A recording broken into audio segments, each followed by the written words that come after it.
The dust settled on Grace Turner's worn boots as she stood before Henry Walker's ranch house, her 3-year-old daughter Emma clinging to her faded skirt. The words he'd spoken still burned in the Texas heat between them. "Your daughter needs a home, and my bed needs you."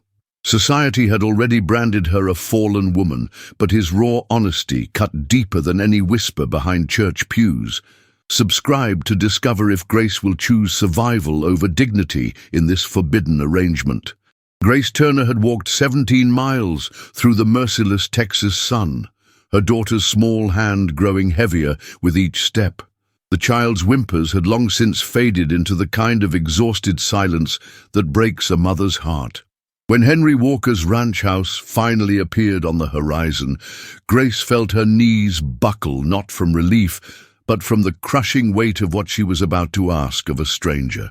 The wooden porch stretched before them like a judgment seat, and she knew that crossing it would change everything. The door opened before she could knock, and Henry Walker filled the frame with his broad shoulders and weathered hands. His eyes, the color of storm clouds, took in her torn dress, her daughter's pale face, and the desperation she couldn't hide. Grace had rehearsed her words during the long walk, but they crumbled in her throat when she saw how he looked at her, not with pity, but with something far more dangerous. The silence stretched between them like a taut rope, ready to snap.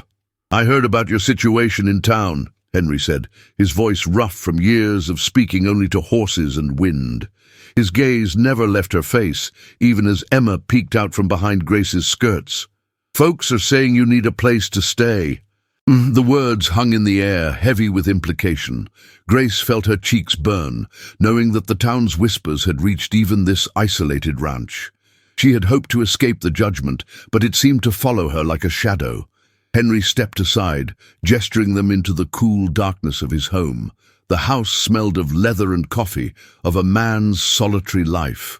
Grace hesitated at the threshold, knowing that accepting his hospitality would come with a price she wasn't sure she could pay.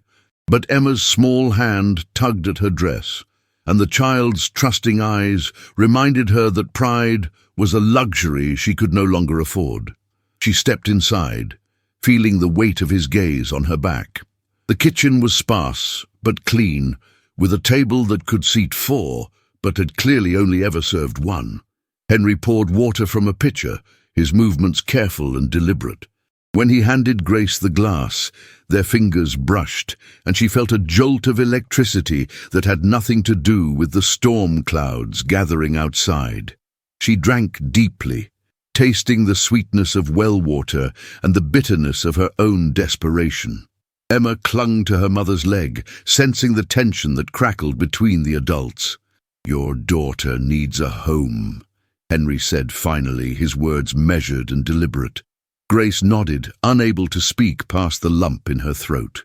Then he stepped closer, close enough that she could smell the soap on his skin and see the loneliness etched in the lines around his eyes. "And my bed needs you," he added, his voice dropping to a whisper that seemed to echo in the sudden stillness of the house. The proposition hung between them like a blade, sharp and gleaming with possibility and danger. Grace felt the world tilt on its axis as Henry's words settled into the space between them. Emma had fallen asleep against her mother's shoulder, exhausted from their long journey, but Grace remained painfully awake to every nuance of the moment.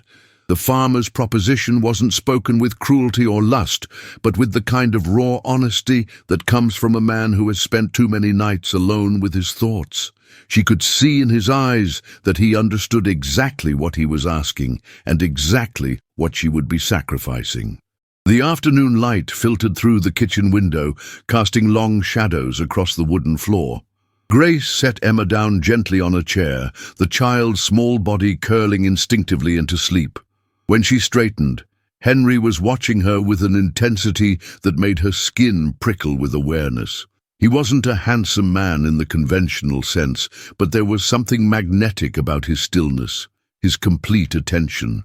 She had grown accustomed to men who looked through her or past her, but Henry saw her with uncomfortable clarity. "I won't lie to you about what this would be," Henry continued, his voice steady despite the tremor Grace could see in his hands. "I'm not offering charity and I'm not promising love, but I can promise shelter, food and protection for both of you." He paused, running a hand through his dark hair. "And I can promise that no one in this county would dare speak against you if you were my wife." The word wife hung in the air like a bell that had been struck, reverberating with implications neither of them fully understood. Grace felt tears prick at her eyes, but she blinked them back fiercely. She had cried enough tears to fill the Rio Grande, and they had brought her nothing but salt-stained cheeks and pitying looks. Henry's offer was brutal in its practicality, but it was also the first honest thing anyone had said to her in months. The church ladies had offered prayers and judgment in equal measure. The townspeople had offered whispers and sideways glances. But Henry offered something real, something tangible, even if it came wrapped in thorns. "Why?" she asked, her voice barely above a whisper. It was the question that had been burning in her chest since he'd spoken his proposition. Henry was a successful rancher, a man who could have his pick of respectable women from good families. Why would he tie himself to a fallen woman with a child born out of wedlock? His answer came slowly, as if he were pulling the words from some deep well within himself. "Because I'm tired of being alone," he said simply, and Grace heard in those words an echo of her own desperate loneliness. "Because this house is too big for one man, and too quiet for any man to bear. Because when I saw you walking up that road with your daughter, I saw something I thought I'd forgotten how to want." He stepped closer, and Grace could feel the heat radiating from his body. "And because maybe we can save each other from the lives we're living now." The storm that had been threatening all afternoon finally broke, sending rain against the windows in sheets. Grace looked at her sleeping daughter, then back at Henry's weathered face, and felt something shift inside her chest, like a key turning in a long-locked door. The choice before her was no choice at all, really. It was survival dressed up as decision. Necessity wearing the mask of desire, but as thunder rolled across the Texas sky, Grace Turner found herself nodding, sealing a bargain that would either damn them both or set them free. Escreva os capítulos 3 a 5. The morning after the storm brought a silence that felt heavier than the rain had been.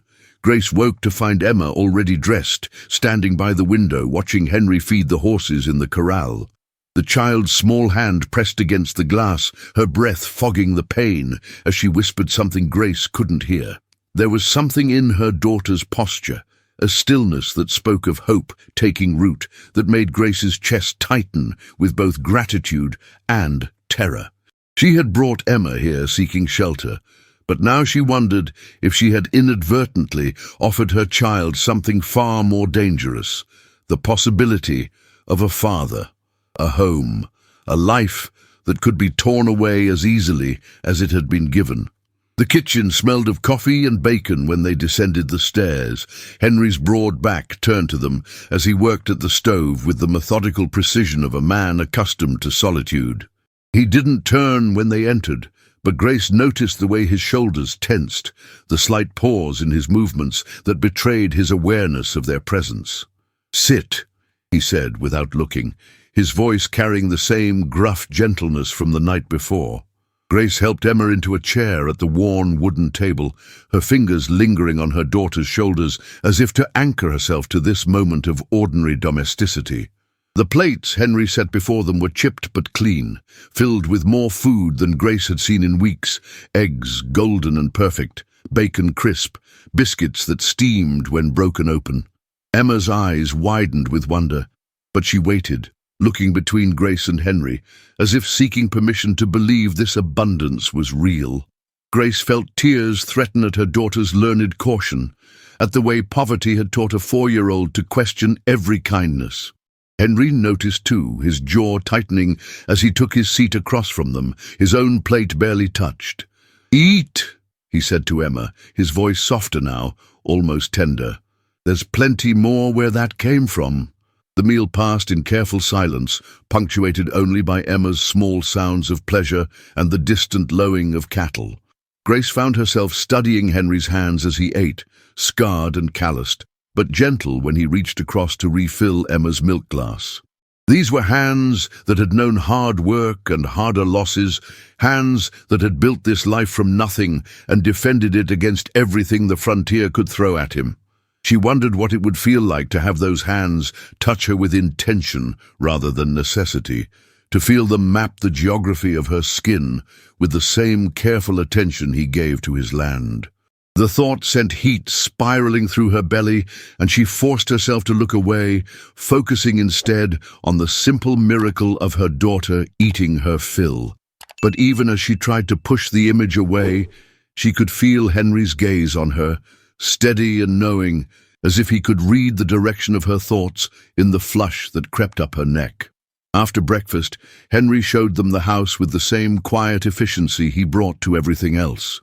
The rooms were sparse but clean, furnished with the basics a man needed and nothing more. Grace found herself imagining how it might look with a woman's touch. Curtains at the windows, flowers on the table, the soft sounds of family life filling the spaces between the walls. Emma ran ahead of them, her footsteps echoing in the empty rooms, her laughter a sound so rare and precious that Grace felt her heart crack open with the beauty of it. In what would be Emma's room, Henry knelt to show her a wooden horse he had carved, its mane flowing in frozen motion, its eyes bright with painted life. "Made this for—" he started, then stopped, his throat working as if the words had gotten stuck. Grace understood without explanation. This had been meant for another child, in another life, before loss had carved him hollow and left him with nothing but empty rooms and unfinished dreams. The afternoon found them in the garden behind the house, where Henry's attempts at growing vegetables had met with mixed success. Emma chased butterflies between the rows, while Grace and Henry worked side by side, their hands occasionally brushing as they reached for the same weed, each touch sending electricity up Grace's arm. The sun beat down mercilessly, and Grace found herself stealing glances at Henry as he worked, the way his shirt clung to his back with sweat, the concentration that furrowed his brow, the unexpected gentleness with which he handled the tender plants. When Emma stumbled and scraped her knee, it was Henry who reached her first, scooping her up with the natural ease of a man born to be a father. Grace watched him clean the wound with careful hands, his voice low and soothing, as he distracted Emma with stories of the horses, and felt something shift inside her chest. Not just gratitude, but something deeper and more dangerous. This man could break her heart as easily as he had mended her daughter's knee, but watching him with Emma, Grace found herself willing to take that risk. As evening approached, they sat on the porch, watching the sun paint the sky in shades of gold and crimson. Emma had fallen asleep in Henry's lap, her small body trusting in a way that made Grace's throat tight with emotion. The silence between them was comfortable now, filled with the sounds of the settling day. Crickets beginning their evening song, the distant call of a night bird, the soft whisper of wind through the grass. "She's a good child," Henry said finally, his hand gentle on Emma's hair. "Deserves better than what the world's given her." Grace nodded, unable to speak past the lump in her throat. In the growing darkness, she could feel the weight of unspoken promises settling around them like a blanket, promises of protection, of belonging, of a future neither of them dared to name but both desperately wanted. 3 weeks passed like a held breath, each day building on the last until Grace could almost forget this wasn't her real life. She woke each morning to the sound of Henry moving through the house, his boots on the wooden floors, a rhythm she had learned to find comforting rather than intrusive. Emma had bloomed under the steady routine and abundant food, her cheeks filling out, her laughter coming easier, her small body losing the careful tension that had marked her since birth. Grace watched her daughter chase chickens in the yard and felt a fierce protectiveness rise in her chest, not just for Emma, but for this fragile piece they had built together. The town still whispered, she knew, but here on Henry's land, surrounded by his quiet strength and the endless sky, those whispers seemed as distant as thunder from a storm that had already passed. She had begun to think of the rooms as theirs, to plan small improvements, to imagine a future that stretched beyond mere survival. But it was the nights that undid her. When Emma slept peacefully in her small bed, and Grace lay alone in the room Henry had given her, listening to his footsteps in the hall outside her door. Sometimes he paused there, and she would hold her breath, wondering if he could feel her awareness of him through the thin wood, if he knew how her body responded to his nearness, even when walls separated them. The marriage of convenience they had agreed to felt less convenient with each passing day, the careful distance they maintained growing more difficult to sustain. She found herself watching his hands as he worked, remembering the gentleness with which he had touched Emma's scraped knee, wondering what those same hands would feel like on her skin. The wanting was a constant ache now, made worse by the small kindnesses he showed her. Coffee waiting when she woke, wildflowers left on the kitchen table, the way he listened when she spoke, as if her words mattered more than anything else in the world. The breaking point came on a Tuesday evening, when Grace was washing dishes, and Henry came up behind her to reach for something on the high shelf.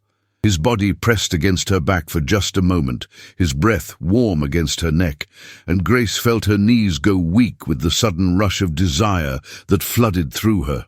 The plate slipped from her hands, shattering against the floor in a cascade of white porcelain that seemed to echo in the sudden silence. They both knelt to clean up the pieces, their hands bumping as they reached for the same shard, and when Henry's fingers closed over hers, Grace looked up to find his eyes dark with the same hunger she felt burning in her own chest. For a moment, the world narrowed to just that point of contact, the warmth of his skin against hers, the way his thumb traced across her knuckles with deliberate slowness. Then Emma called from the other room, and the spell broke, leaving them both breathing hard and avoiding each other's eyes as they finished cleaning up the broken pieces. That night, Grace lay awake, listening to the sounds of the house settling around her, every creak and whisper magnified in the darkness. She could hear Henry moving restlessly in his room down the hall, and she wondered if he was thinking of her the way she was thinking of him, with a longing that had grown beyond mere physical attraction into something deeper and more dangerous. She thought of the way he looked at her sometimes when he thought she wasn't watching, as if she were something precious and fragile that might disappear if he reached for her too quickly. The careful respect he showed her was both a gift and a torment, because it meant he saw her as more than just a woman in need of rescue, but it also meant he would never take what she was increasingly desperate to give. The marriage certificate they would sign was meant to be a formality, a legal protection for her and Emma, but Grace found herself wanting it to mean more, wanting the promises they would make to be real, the vows they spoke to bind them together in truth as well as law. The next morning brought news that changed everything. Mrs. Henderson from town arrived in a flurry of dust and righteous indignation, her face flushed with the heat of gossip and moral outrage. Grace watched from the kitchen window as the woman cornered Henry by the barn, her hands gesturing wildly as she spoke, her voice carrying across the yard in sharp, disapproving tones. Grace couldn't make out the words, but she could read the story in Henry's posture, the way his shoulders set, the careful stillness that came over him when he was controlling his temper.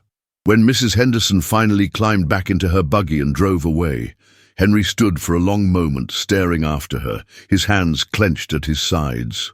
Grace met him at the door, Emma clinging to her skirts with the instinctive fear children have for adult anger. What did she want? Grace asked, though she already knew the answer in the sick certainty that settled in her stomach. Henry's eyes were hard when he looked at her, but she could see the pain beneath the anger, the way this reminder of the world's judgment had cut him deeper than he wanted to admit. "The church ladies have been talking," he said, his voice carefully controlled. "Seems they think it's unseemly you and Emma staying here without proper marriage. They're threatening to involve the territorial authorities, claim I'm corrupting you." The words hung between them like a challenge, and Grace felt her own anger rise to match his. She had known this peace was too good to last, that the world would eventually intrude on the sanctuary they had built together. But knowing it was coming didn't make it hurt any less, didn't make the threat to Emma's safety any easier to bear. Henry stepped closer, his eyes searching her face with an intensity that made her breath catch. "We could make it real," he said quietly, his voice rough with emotion.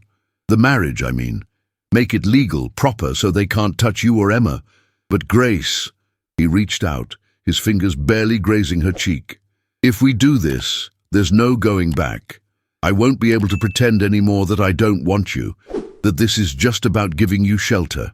Undi, the promise in his words, sent heat spiraling through her, and Grace realized that the choice before her wasn't really a choice at all. It was simply the next step in a dance they had been moving toward since the moment she first knocked on his door.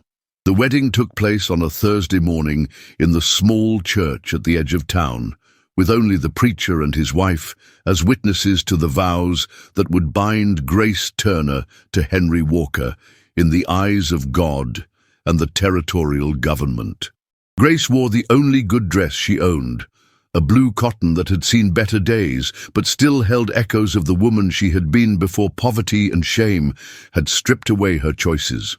Emma sat in the front pew, her small hands folded in her lap, her eyes wide with the solemnity of the occasion and the new white ribbon Grace had managed to find for her hair. The church was empty except for them, the morning light filtering through the simple windows to cast everything in shades of gold and amber, as if even God was blessing this union born of necessity but nurtured by something deeper. Grace's hands trembled as she spoke the words that would make her Henry's wife, not just in name but in truth.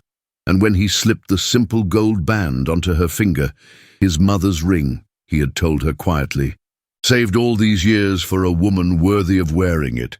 She felt the weight of promises, both spoken and unspoken, settling around her heart. The ride back to the ranch passed in silence, Emma dozing between them on the wagon seat, her small body warm and trusting against Grace's side. Grace found herself stealing glances at Henry, this man who was now her husband, trying to reconcile the careful distance he had maintained with the heat she had seen in his eyes when he kissed her at the altar. It had been a brief kiss, proper and restrained, but Grace had felt the tremor in his hands when they framed her face, had tasted the promise of passion held carefully in check. Now, as they drove through the familiar landscape of his land, their land, she corrected herself with a flutter of wonder, Grace felt the weight of anticipation settling low in her belly. Tonight would be different from all the nights that had come before, when they had lain in separate beds, listening to each other breathe through the thin walls. Tonight, she would share his bed, his body, his life in ways that went beyond the legal document folded carefully in her reticule. The afternoon passed in a strange suspension of normalcy, as if they were all waiting for something to begin. Henry worked in the barn, while Grace prepared dinner, Emma playing at her feet with the wooden horse that had become her most treasured possession. Grace found herself moving through the familiar motions of cooking and cleaning with heightened awareness, every sound and sensation magnified by the knowledge of what the evening would bring. When Henry came in for supper, his hair damp from washing at the pump, Grace felt her breath catch at the sight of him. This man who was now hers by right as well as desire. They ate in companionable quiet, Emma chattering about the kittens she had found in the barn, her innocent joy a bright counterpoint to the tension that hummed between the adults. After the meal, Henry helped Emma with her letters while Grace cleaned the dishes, the domestic scene so perfect it made her chest ache with the beauty of it. This was what she had dreamed of in her darkest moments. Not just survival, but belonging, a place where she and Emma could put down roots and grow. When Emma finally succumbed to sleep, Grace tucked her into the small bed with extra care, smoothing the covers and pressing a kiss to her daughter's forehead. The child's breathing was deep and even, her face peaceful in the lamplight, and Grace felt a fierce surge of gratitude for this man who had given them both sanctuary. She found Henry waiting for her in the kitchen, 2 cups of coffee growing cold on the table, his eyes dark with an emotion she couldn't quite name. "Grace," he said, her name rough on his tongue, and she heard in it all the longing he had kept carefully contained for weeks. She moved toward him slowly, her heart hammering against her ribs, and when she reached out to touch his face, he caught her hand and pressed it flat against his cheek. "Are you sure?" he asked, his voice barely above a whisper. "Because once we cross this line, I won't be able to pretend anymore that this is just about convenience or protection. I want you, Grace. I've wanted you since the first night you showed up at my door, and if you let me love you tonight, I'll never let you go." The words hung between them like a bridge, and Grace felt herself standing at the edge of everything she had ever wanted and been afraid to reach for. In Henry's eyes, she saw not just desire, but something deeper, a recognition of her worth that had nothing to do with her past mistakes or the judgments of others. He saw her not as a fallen woman in need of rescue, but as someone worthy of love, of passion, of a future built on more than just necessity. "I'm sure," she whispered, and the words felt like a prayer, a promise, a leap of faith into the unknown. When he kissed her then, it was nothing like the careful kiss at the altar. This was hunger unleashed. Years of loneliness and longing poured into the connection of lips and breath and heartbeat. Grace felt herself melting against him, her body responding to his touch with an intensity that surprised her, as if she had been sleeping for years and was only now truly waking up. His hands were gentle but sure as they traced the curve of her waist, the line of her throat, and Grace marveled at the way he touched her, as if she were something precious, something to be cherished rather than simply taken. They moved together toward his room, their room now, with the careful deliberation of people who understood the weight of the moment they were creating. The lamplight cast everything in warm gold, and Grace felt beautiful under Henry's gaze, desired in a way she had never experienced before. When he began to undress her, his fingers patient with the small buttons of her dress, Grace felt tears prick her eyes at the tenderness of it, the way he worshipped her with his hands and his eyes and his whispered words of praise. This was nothing like the rough taking she had known before, nothing like the shame and pain that had given her Emma, but left her feeling broken and used. This was love made manifest in touch and breath, and the sweet ache of bodies joining in perfect harmony. As Henry moved above her, his eyes never leaving hers, Grace felt something fundamental shift inside her chest. Not just physical pleasure, though that was overwhelming in its intensity, but a sense of coming home to herself, of being seen and known and loved for exactly who she was. In the aftermath, as they lay tangled together in the lamplight, Grace pressed her face against Henry's chest and felt the steady beat of his heart beneath her cheek, and knew that whatever came next, she would face it not as a woman alone, but as half of something whole and strong and unbreakable.